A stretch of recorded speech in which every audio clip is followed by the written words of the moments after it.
আসসালামু আলাইকুম ওয়া রাহমাতুল্লাহি ওয়া বারাকাতুহু। আলহামদুলিল্লাহি ওয়াহদাহু ওয়াসসালাতু ওয়াসসালামু আলা মান লা নাবিয়্যা বা'দা আম্মা বা'দ।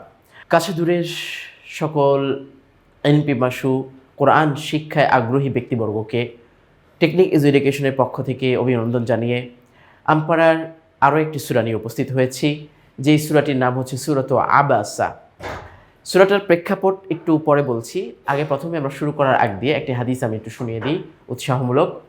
হযরত জামে তিরমিজির হাদিস, হযরত আবু হুরায়রা রাদিয়াল্লাহু তাআলা আনহু থেকে বর্ণিত, রাসূলুল্লাহ সাল্লাল্লাহু আলাইহি ওয়াসাল্লাম বলেন যে তোমরা কোরআন শিখো, আর কোরআন শিখার পরে সেটা নামাজে কি করো?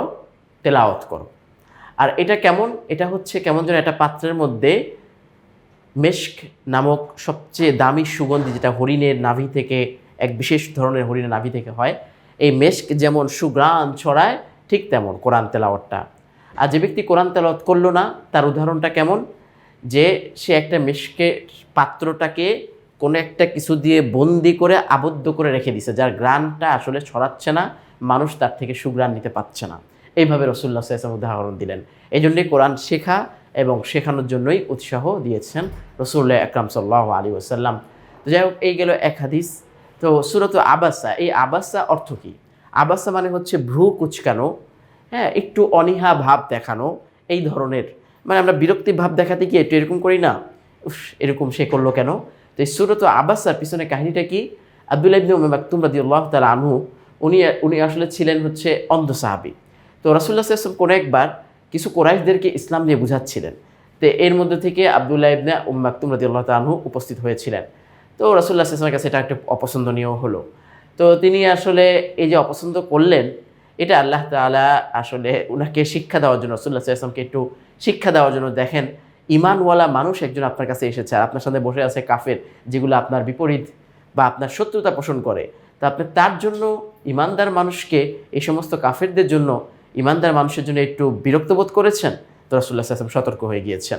তো এর দ্বারা আসলে উদ্দেশ্য কি? আমাদেরকে সে শিক্ষা দেওয়া যে সম্মানী ব্যক্তি যখন আলেম আসবেন, তখন ওই সাধারণ জনগণ কোথায় তোমার যারা দুনিয়াবি নিয়ে সারাক্ষণ ঘুরে থাকে এবং কাফের মুশরিক থাকলে আগে ওই ইমানদার ব্যক্তিকে প্রাধান্য দাও।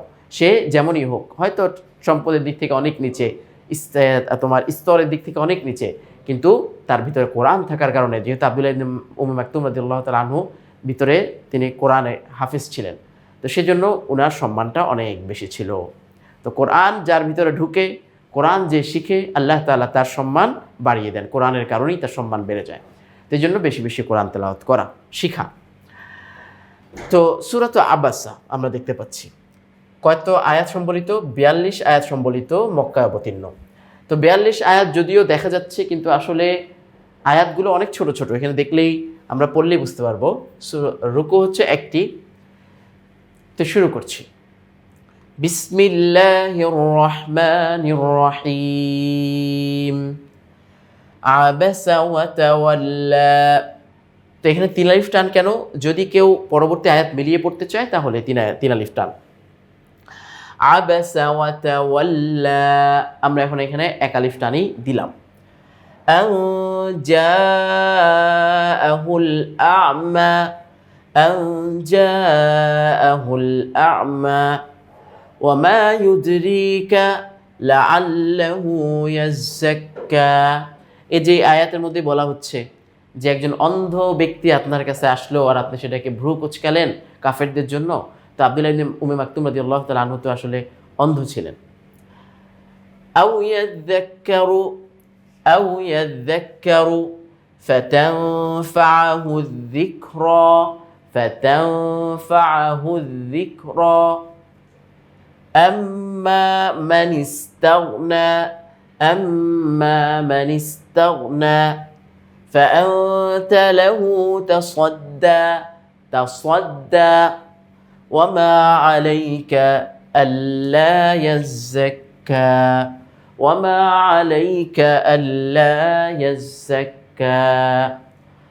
وأما من جاءك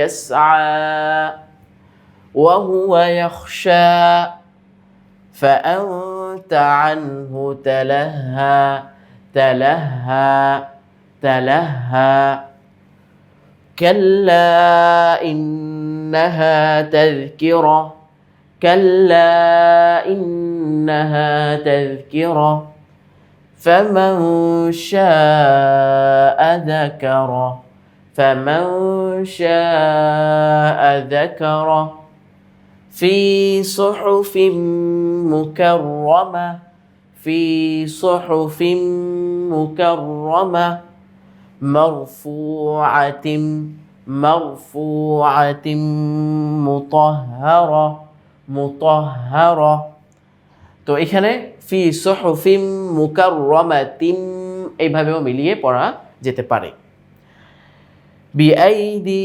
সাফারা কিরামিন বারারা কিরামিন বারারা قتل الإنسان ما أكفره قتل الإنسان ما أكفره বাকিটুকু আমরা পরবর্তী বোর্ডে ধরি মিন আইয়ি শাইইন খালাকা মিন আইয়ি শাইইন খালাকা মিন নুতফাতিন নুতফাতিন খালাকাহু ফাকাদ্দারা তো এখানে আমরা ইদগামের গুণনা কিন্তু পাচ্ছি নুন সাকিনের পরে নুন এসেছে যে নুনটা নুন সাকিনের ইদগামের একটি হরফ সেজন্য দুইটা হরফ শব্দ তো আমরা মিলালামই আর দ্বিতীয় নুনের মধ্যে তাসদীদ দিয়ে গুণনার সাথে পড়তে হবে সুম্মাস সাবিলা ইয়াসসারা সুম্মাস সাবিলা ইয়াসসারা সুম্মা আমাতাহু ফাআকবারা সুম্মা আমাতাহু ফাআকবারা ثم إذا شاء أنشره ثم إذا شاء أنشره كلا لما يقض ما أمره كلا لما يقض ما أمره فلينظر الإنسان إلى طعامه فلينظر الإنسان إلى طعامه أنا صببنا الماء صبا أنا صببنا الماء صبا ثم شققنا الأرض شققنا الأرض شقا شقا فأنبتنا فيها حبا فأنبتنا فيها حبا وعنبا وقضبا وعنبا وقضبا وزيتونا ونخلا وزيتونا ونخلا وحدائق প্রিন্টিংয়ের কারণে আসলে আলিফ এবং হামজা এদিকে চলে আসছে কিন্তু শব্দটা আসলে হাদাইক এই পর্যন্ত একটা শব্দ তো ওয়াহাদাইক গুলবা গুলবা ওয়াফাকিহাতাও ওয়াআব্বা এখন এটাকে আমরা মিলিয়ে পড়াটাই সুন্দর وفاكهة وأبا متاعا لكم ولأنعامكم متاعا لكم ولأنعامكم فإذا جاءت الصاخة فإذا جاءت الصاخة صاخة يوم يفر المرء من أخيه يوم يفر المرء من أخيه وأمه وأبيه وأمه وأبيه পরবর্তী অংশ আমরা পরের বোর্ডে ধরছি وصاحبته وصاحبته وبنيه لكل امرئ منهم يومئذ شأن يغنيه وجوه يومئذ مسفرة وجوه يومئذ مسفرة ضاحكة مستبشرة ووجوه يومئذ عليها غبرة ووجوه يومئذ عليها غبرة ترهقها قترة أولئك هم الكفرة الفجرة أولئك هم الكفرة الفجرة সাদাকাল্লাহুল আযীম।